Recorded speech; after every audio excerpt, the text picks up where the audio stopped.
নরেন্দ্র মোদীকে ইংলিশ কোর্সে ভর্তি হতে হবে ডক্টর মোহাম্মদ ইউনূসের ইনস্টিটিউটে। আমরা দেখলাম ডক্টর মোহাম্মদ ইউনূসের কাছে কিভাবে নরেন্দ্র মোদী ধরা খেলেন ভাষাগত অদক্ষতার কারণে।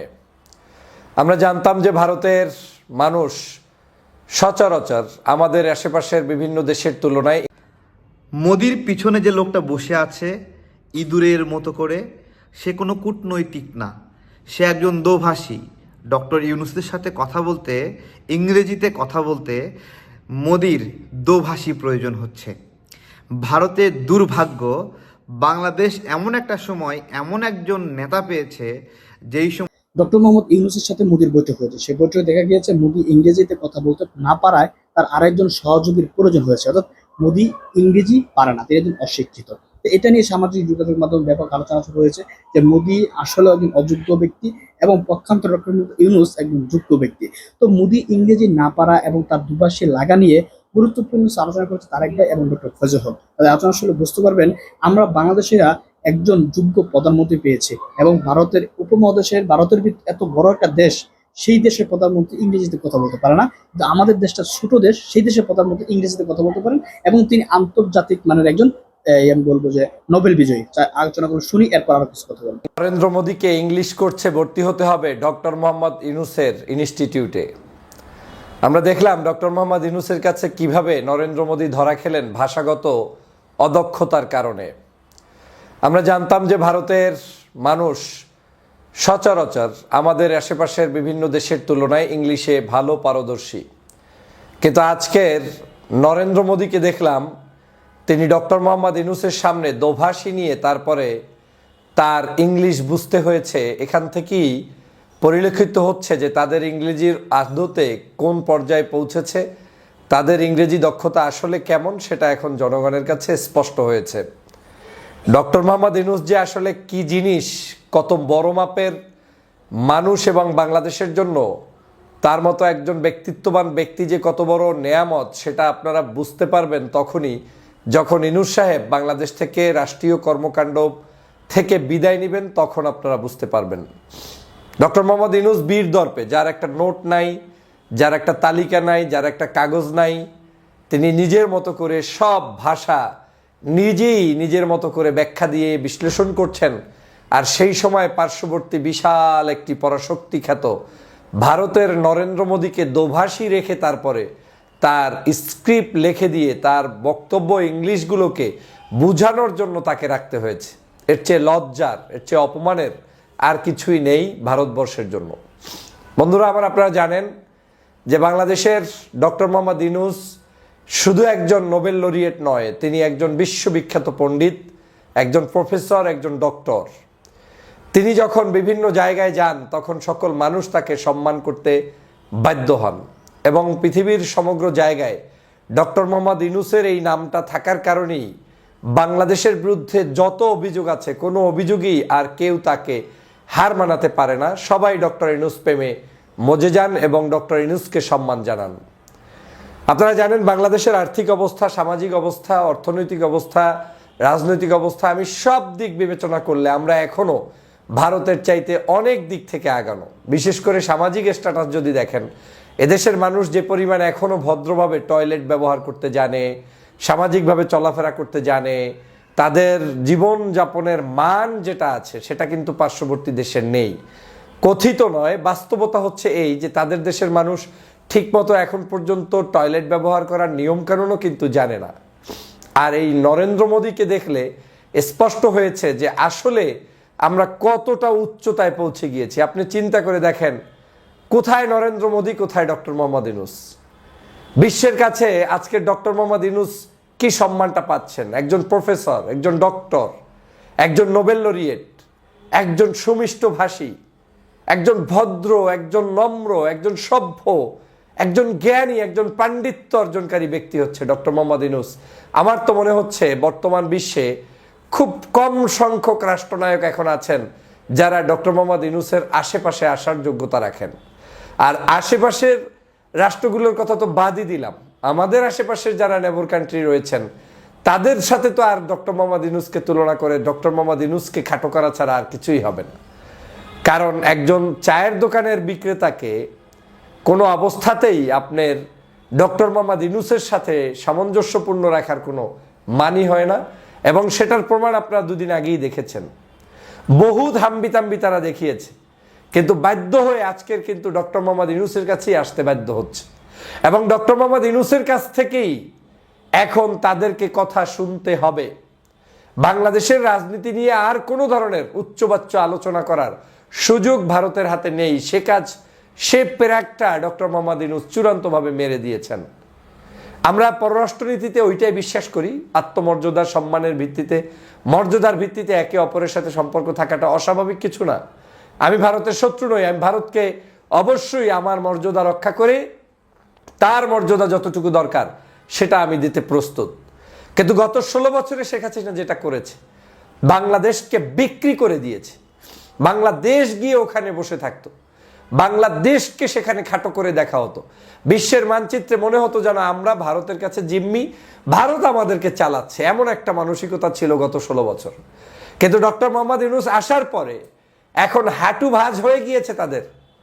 এখন আর ওই পায়ের উপরে পাও তুলে সেই লাইভ টকশো কিংবা আপনার ঘরোয়া বৈঠক কিংবা মিটিং করার সুযোগ এখন আর সেই ভারতের কাছে নেই, কারো কাছে নেই।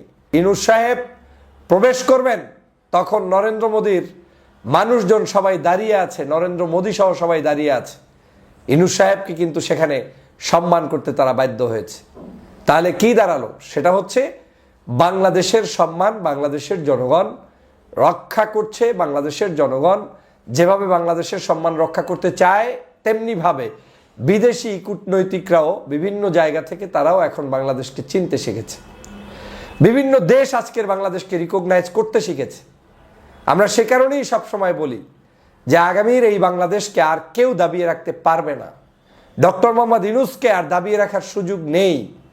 ডক্টর মোহাম্মদ ইউনূস কথা বলছে, আর সাথে সাথে এখন সেটা জনগণের কাছে প্রিয় বক্তব্যে রূপান্তরিত হচ্ছে। অতএব এগুলো দেখে আওয়ামী লীগের যারা গুজব সেল ছিল তারা কিন্তু ইতিমধ্যেই সাবধান হয়ে গিয়েছে। কেউ এই বিষয়ে এখন আর কথাই বলছে না, এখন আর ওদের কথা বলার স্কোপও কিন্তু নেই। প্রিয় বন্ধুরা আমার, আমি সে কারণে বলছি যে ডক্টর মোহাম্মদ ইউনূসের কাছেই ভর্তি হতে হবে এই নরেন্দ্র মোদীদেরকে, এবং ডক্টর মোহাম্মদ ইউনূসের ইংলিশ কোচিংয়ে ভর্তি হয়েই তাদেরকে পরীক্ষায় পাশ করতে হবে। কারণ আগে যে পরীক্ষাগুলো হতো সেই পরীক্ষাগুলো ছিল নকল। আগের যে পরীক্ষাগুলো ছিল সেটা ছিল রাতের। আগের যে পরীক্ষাগুলো ছিল সেটা ছিল তোষামোদের। তখন আমরা তাদেরকে কি জানি মনে করতাম, কিচ্ছু না তারা। আমরা শক্তিশালী, আমরা এখন অনেকের চাইতে অনেক শক্তিশালী।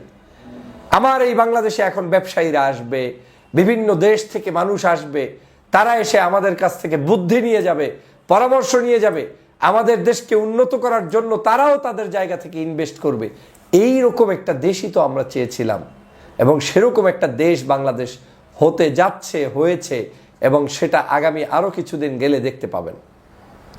অতএব যারা আমাদের সামনে বিভিন্ন ধরনের ভাবসাব নেয়, তাদের সেই ভাবসাব নেওয়ার দিন কিন্তু শেষ হয়ে গিয়েছে।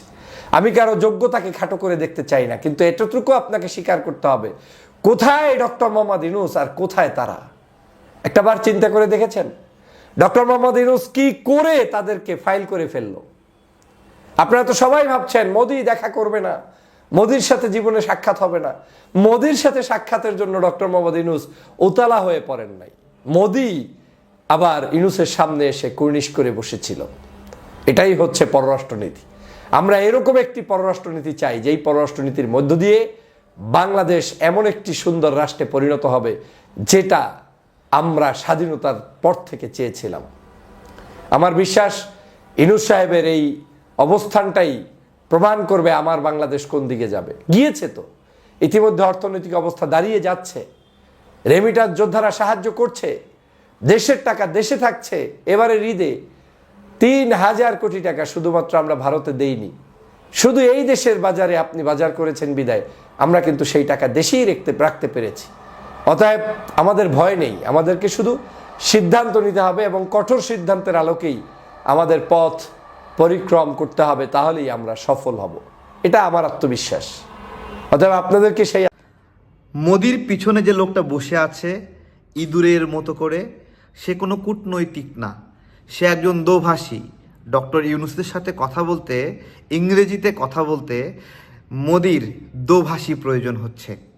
ভারতের দুর্ভাগ্য, বাংলাদেশ এমন একটা সময় এমন একজন নেতা পেয়েছে যেই সময় ভারতের নেতা তার আশেপাশেও অতটুকু না 100 ভাগের 1 ভাগ যোগ্যতাও রাখে না। রিপাবলিক বাংলায় একবারে বুক ভরে বলেছিলাম যে ডক্টর ইউনূস যেই মানের বিশ্ব নেতা, সেই মানে পৌঁছাতে মোদিকে 100 বার জন্ম নিতে হবে। তখন রিপাবলিক বাংলার ময়ূখের মুখটা ফিউজ হয়ে গিয়েছিল। শুধু রিপাবলিক বাংলা না, আজকে মোদি এবং ডক্টর ইউনূসের মিটিং হলো, ভারতের গণমাধ্যমগুলো মুখে কুলুপ দিয়ে রাখছে, কিছু বলতে পারছে না। আসলে কি আলোচনা হয়েছে আজকে যে বিষয়গুলো আলোচনা হয়েছে, সীমান্তে নাগরিক হত্যা নিয়ে আলোচনা হয়েছে। ভারতের গণমাধ্যম কি লিখবে? বছরের পরে বছর বাংলাদেশের নাগরিকদের কিভাবে হত্যা করা হয়েছে, এই কথাটি ভারতের গণমাধ্যমগুলো কি লিখতে পারবে? আমি জিজ্ঞাসা করছি। নিরীহ মানুষকে হত্যা করেছে, 27 জন শিশু বিএসএফ হত্যা করেছে এই আমাদের সীমান্তে।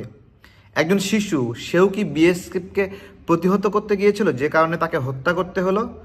বিএসএফের কাছে জিজ্ঞাসা, নরেন্দ্র মোদির কাছে জিজ্ঞাসা।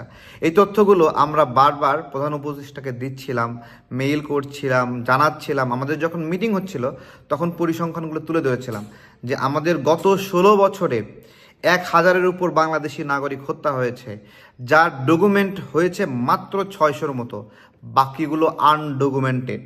এবং বেশিরভাগ মৃত্যুর ক্ষেত্রে জানাজা নামাজও পড়া হয়নি। তড়িঘড়ি করে শেখ হাসিনার সময়ে পুলিশ আমাদের এই সীমান্তে নিহত নাগরিকদেরকে মাটি চাপা দিত, জানাজা নামাজ পড়তে দিত না, উল্টো নিহতদেরকে চোরাকারবারি বলার চেষ্টা করত।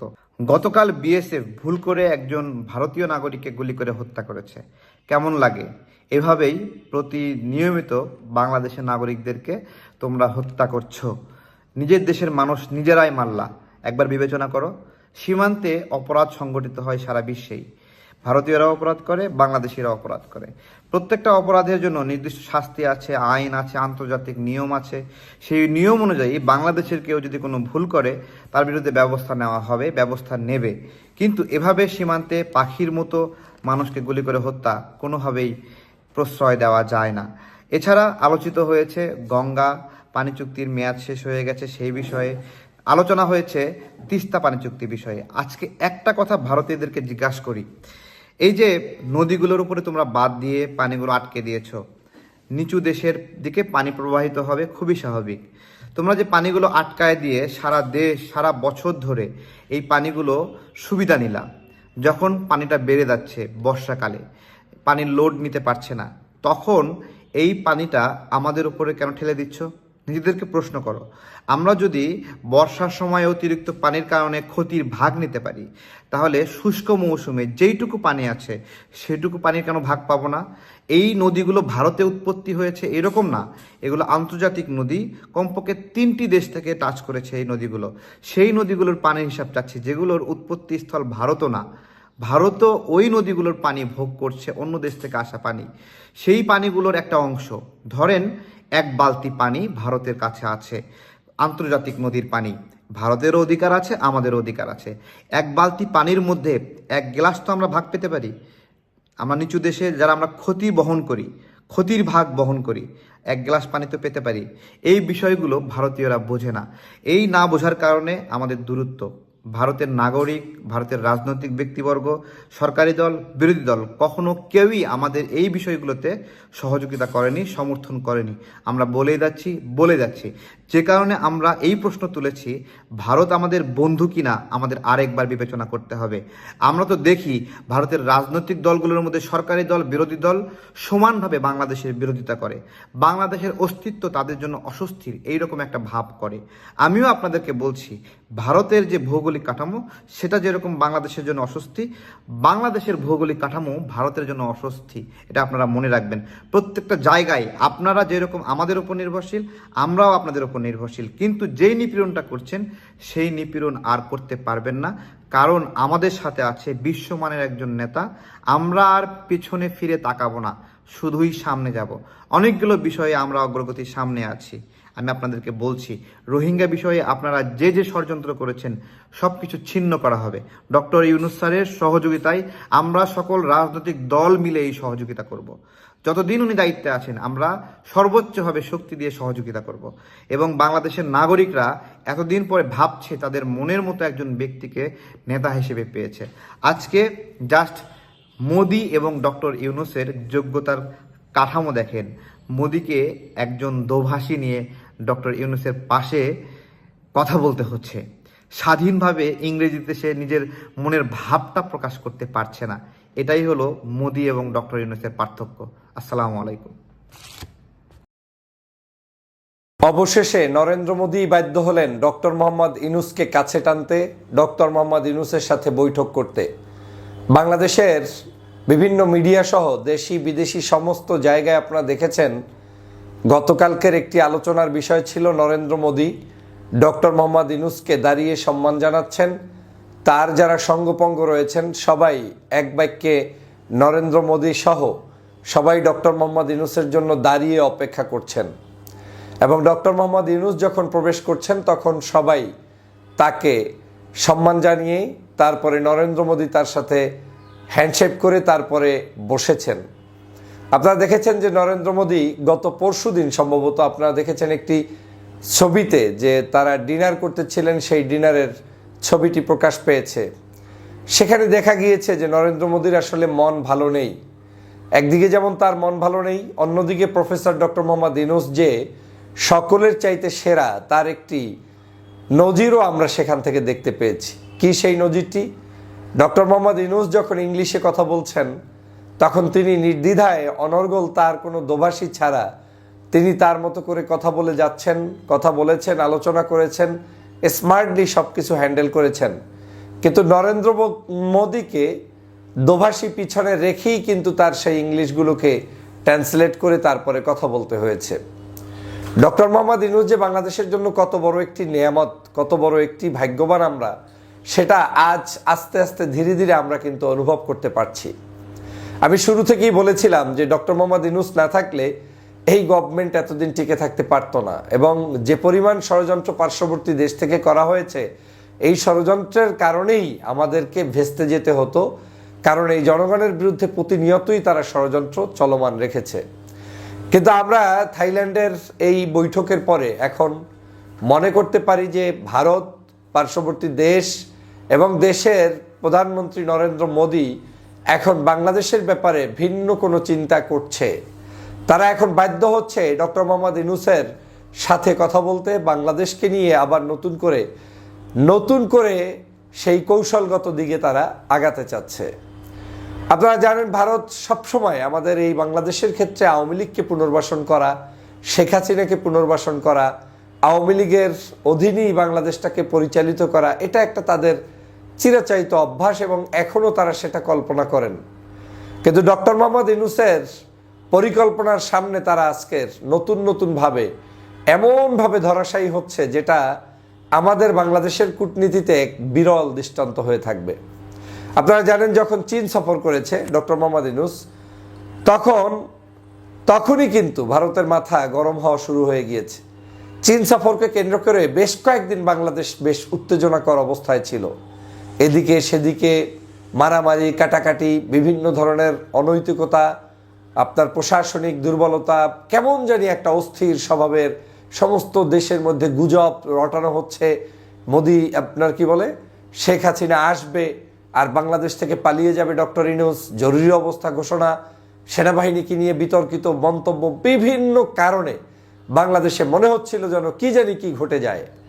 কিন্তু আমি বলেছিলাম যে চীন সফরকে কেন্দ্র করে এমনই ঘটনা বিভিন্ন সময়ে আওয়ামী লীগ এবং ষড়যন্ত্রবাদেরা ঘটিয়েছিল, পূর্বেও ঘটিয়েছিল। আপনার নিশ্চয়ই মনে আছে একসাথে 64টা আপনার জেলায় বোমা হামলা, এই 63-64 জেলায় যে বোমা হামলা হয়েছিল সেই সময়ও কিন্তু চীন সফরকে কেন্দ্র করে, তৎকালীন সময় খালেদা জিয়া সেই চীন সফরকে কেন্দ্র করে এই বোমা হামলা হয়ে দেশ বিরুদ্ধে ষড়যন্ত্র হয়েছিল।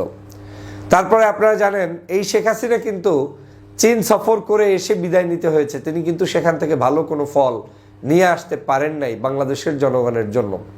তো ডক্টর মোহাম্মদ ইউনূসের এই চীন সফরটা একটা টার্গেটেড ছিল, যেমন ডক্টর মোহাম্মদ ইউনূসের জন্য এটা ছিল একটা অবশ্যই উচ্চতর জায়গায় পৌঁছে যাওয়ার জন্য একটি সুন্দর দিকপাল হিসাবে, অন্যদিকে আওয়ামী লীগ এবং দোসররা এবং ষড়যন্ত্রবাজরা এই চীন সফরকে সহ্য করতে পারে নাই, তারা এটাকে যে কোনো মূল্যে ভেস্তে দিতে চেয়েছে, বন্ধ করে দিতে চেয়েছে, সেটার জন্য তারা ষড়যন্ত্র করেছে। কিন্তু দেখেন কি রবের খেলা, চীন সফর ঠিকই সুষ্ঠু সুন্দরভাবে হলো, শুধু সফর সুষ্ঠুভাবে হলো না, সেখানে এমন কিছু চুক্তি হলো যেই চুক্তিগুলোর সাথে বিনা কারণেই পূর্বে আমার দেশের জনগণ ভারতে যেতে অভ্যস্ত ছিল, যেমন চিকিৎসার জন্য স্বল্প খরচে চিকিৎসা, ভালো চিকিৎসা, এই জাতীয় জিনিসগুলো আমরা কিন্তু সেখান থেকে পিক করতাম। চীন ঘোষণা করছে তার দেশের নাগরিকদের ফ্যাসিলিটিস যেভাবে পাচ্ছে সেম খরচে বাংলাদেশের নাগরিকরা এখন চিকিৎসা নিতে পারবে।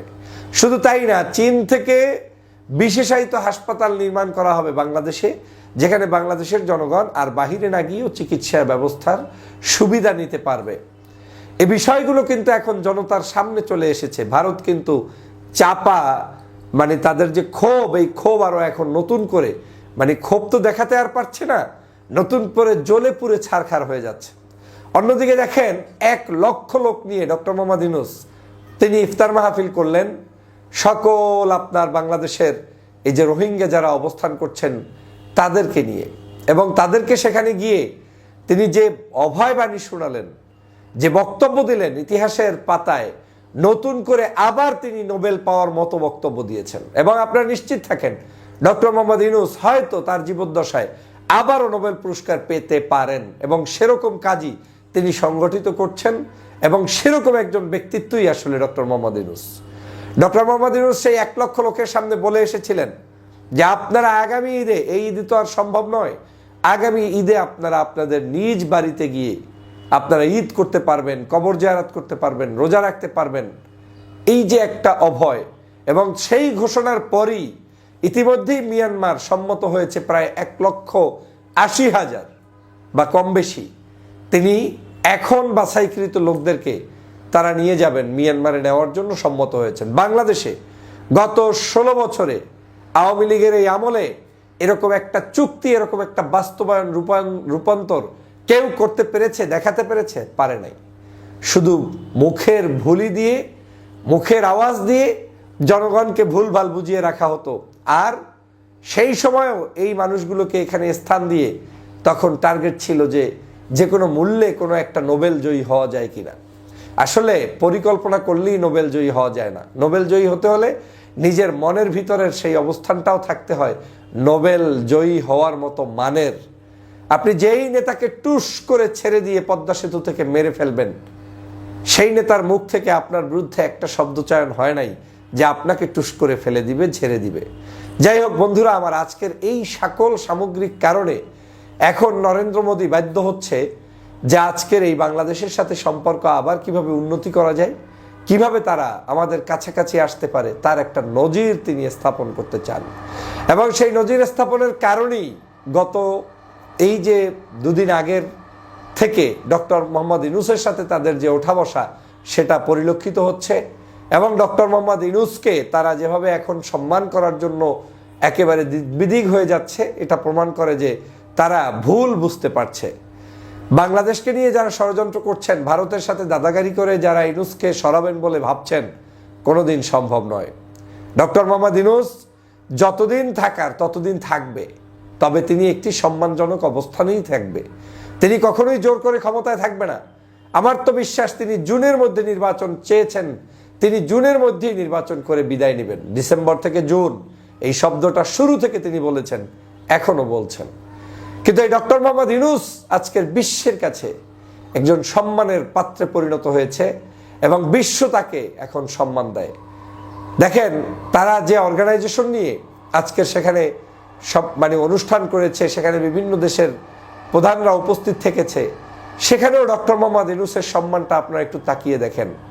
এবং ডক্টর মোহাম্মদ ইউনূস সেখানে কি ভাষায় বক্তব্য দিয়েছে, এবং নেক্সট 2 ইয়ার্সের জন্য সেটা বাংলাদেশ সেখানে প্রতিনিধিত্ব করবে, চেয়ারম্যানশিপের দায়িত্ব নিয়েছে প্রেসিডেন্ট হিসাবে।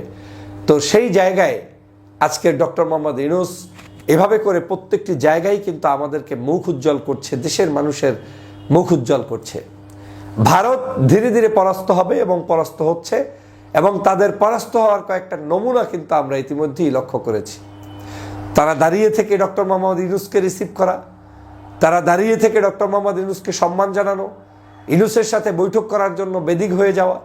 এবং ডক্টর মোহাম্মদ ইউনূসের কৌশলটা দেখেন, ইউনূস কিন্তু ভারতকে কখনোই এমনভাবে ঘায়েলও করে নাই যেটা একেবারেই সচরাচর সস্তা দামের ঘায়েল করা। তিনি ভদ্র মার্জিত ভাষায় কথা বলতেন, তিনি বাংলাদেশের বিষয়ে কথা বলতেন, তিনি 7 সিস্টার্স নিয়ে কথা বলতেন, এমন এমন জায়গায় তীর নিক্ষেপ করতেন যেগুলো ওদের ভিতরে নতুন করে কম্পন সৃষ্টি করেছে।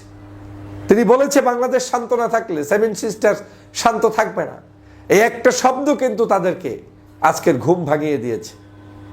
এইভাবে করে তিনি যখন তার জায়গাগুলো ঠিক করে নিচ্ছেন, এবং তিনি শুরু থেকে বলছেন যে আমাদের সম্পর্ক হবে ভারতের সাথে সাম্যের ভিত্তিতে, মর্যাদার ভিত্তিতে। তুমি আমাকে মর্যাদা দিবে, আমিও তোমাকে দিব। শেখ হাসিনার মতো বিক্রি করে দিব না, দালালি করব না। ওই কার্পেট ক্রস করে, লাল কার্পেট বাদ দিয়ে সবুজ ঘাস থেকে ক্রস করে তারপরে নেতা সাজতে যাব না শেখ হাসিনার মতো। ডক্টর মোহাম্মদ ইউনূস সেখানে সফল হয়েছে। আমার বিশ্বাস ভারতের নরেন্দ্র মোদীর সাথে এই যে বৈঠক, এই বৈঠকটি একটি বড় ধরনের পরিবর্তনের ইঙ্গিত এখান থেকেই পাওয়া যায়, এবং বাংলাদেশের রাজনীতিতে বড় ধরনের একটি পরিবর্তন এনে দিবে। বাংলাদেশকে আর কেউ দাবিয়ে রাখতে পারবে না, বাংলাদেশকে দাবিয়ে রাখার সুযোগ নেই। বাংলাদেশ আপন মনে এগিয়ে যাবে, আপন মনে এগিয়ে যাচ্ছে, এবং বাংলাদেশের সেই নেতৃত্ব কিন্তু আছে। আপনারা দেখেন সাম্প্রতিক সময় এত সুন্দর একটি ঈদ হয়ে গেল, কোনো ক্যাচাল নেই, ঢাকা শহর নীরব নিস্তব্ধ। কত কথা শুনেছেন, ডাকাতি হবে, এটা হবে, সেটা হবে, কোনো ডাকাতের খবর নাই। কিছু দুর্ঘটনা ছাড়া আল্লাহর রহমতে এই ঈদটা এত সুন্দর কেটেছে। শেখ হাসিনা মুক্ত, আপা মুক্ত এত সুন্দর একটি ঈদ বাংলাদেশের জনগণ কোনো দিন দেখে নাই। তো এই যে আজকের বাংলাদেশের উন্নতি হচ্ছে, পথ এগিয়ে যাচ্ছে, আমরা সেটাকে কোনোদিন রুদ্ধ করতে পারবো না, বন্ধ করতে পারবো না। বরং বাংলাদেশকে যারা ভালোবাসে, বাংলাদেশের মানুষকে যারা ভালোবাসে, তাদের উচিত হবে এই ইন্টেরিয়াম গভর্নমেন্টকে সহযোগিতা করা এবং তাদেরকে সাহায্য করার মধ্য দিয়ে গণতান্ত্রিক প্রক্রিয়াকে এগিয়ে নিয়ে যাওয়া। শেখ হাসিনা যে ক্ষতিটা বাংলাদেশের জন্য করেছে, আমাদের পররাষ্ট্রনীতিতে যে ক্ষতিটা করেছে, এই ক্ষতিটাকে পুষিয়ে ওঠার জন্য আমাদেরকে চেষ্টা চালাতে হবে, ঐক্যবদ্ধভাবে বাংলাদেশটাকে এগিয়ে নিয়ে যেতে হবে। আমার বিশ্বাস আস্তে আস্তে পৃথিবীর সমস্ত রাষ্ট্রের রাষ্ট্রপ্রধানরাই ডক্টর মোহাম্মদ ইউনূসকে অ্যাকনলেজ করবে, এবং বাংলাদেশকে, বাংলাদেশের এই গভর্নমেন্টের ভালো ভালো কাজগুলোকে তারা স্বীকৃতি দিবে এবং মেনে নিবে, এবং তারাই সফল হবে। বাংলাদেশের জনগণই সফল হবে, ডক্টর মোহাম্মদ ইউনূসই সফল হবে। আপনারা নিশ্চয়ই জানেন, ইউনূসকে নিয়ে ডোনাল্ড ট্রাম্পের নাম বিক্রি করেও আওয়ামী লীগ রাজনীতি করতে চেয়েছিল, ব্যর্থ হয়েছে। কোথায়? ডক্টর মোহাম্মদ ইউনূসকে নিয়ে তাদের কোনো অভিযোগ অনুযোগ কিছুই নেই, বরং ইউনূসের নাম শোনা মাত্রই সমগ্র পৃথিবীর রাষ্ট্র শাসকরাও তার প্রতি শ্রদ্ধা অবনীত চিত্তে তাকে ভালোবাসেন, তাকে সম্মান জানান। অতএব আসুন আগামীর বাংলাদেশ গঠন করতে ঐক্যবদ্ধভাবে আমরা এগিয়ে যাই, সবাই মিলে এই বাংলাদেশকে গঠন করি এবং বাংলাদেশকে তার সঠিক লক্ষ্যমাত্রায় এগিয়ে নিয়ে যাই। সবাইকে ধন্যবাদ। আলোচনা শুনেছেন, শুনে বুঝতে পেরেছেন যে আসলে বাংলাদেশ কতটা উচ্চ তবকায় রয়েছে, এবং ডক্টর মোহাম্মদ ইউনূস বাংলাদেশকে অনন্য উচ্চতায় নিয়ে গিয়েছেন। বাংলাদেশের মিডিয়াগুলো কিন্তু সেগুলো ভালোভাবে প্রকাশ করতে পারছে না। যদি এমন একটি ঘটনা মোদির সাথে বাংলাদেশের সরকার প্রধান যদি ইংরেজি বলতে না পারতো, মোদি পারতো, তাহলে দেখতেন ভারতের মিডিয়াগুলো সেটা কিভাবে প্রচার করে এবং সেটাকে পুঁজি করে তারা তাদের হেডলাইন, টাইটেল সবকিছু এটাই থাকতো। কিন্তু বাংলাদেশের তারা এটা পারেনি বা করেনি। অর্থাৎ বাংলাদেশের মানুষ শতভাগ গুজব ছড়ানোর জন্য, কিন্তু তারপরেও ভারতকে জবাব দেওয়ার জন্য হলো কমপক্ষে এতটুকু করা দরকার ছিল যে আমরা ডক্টর মোহাম্মদ ইউনূস কতটা যোগ্য ব্যক্তি এবং এই নরেন্দ্র মোদী কতটা অযোগ্য ব্যক্তি। যার দর্শক আলোচনাগুলো শুনেছেন, এখানে দুইজন আলোচনা শুনে ব্যক্তিগত মতামত এবং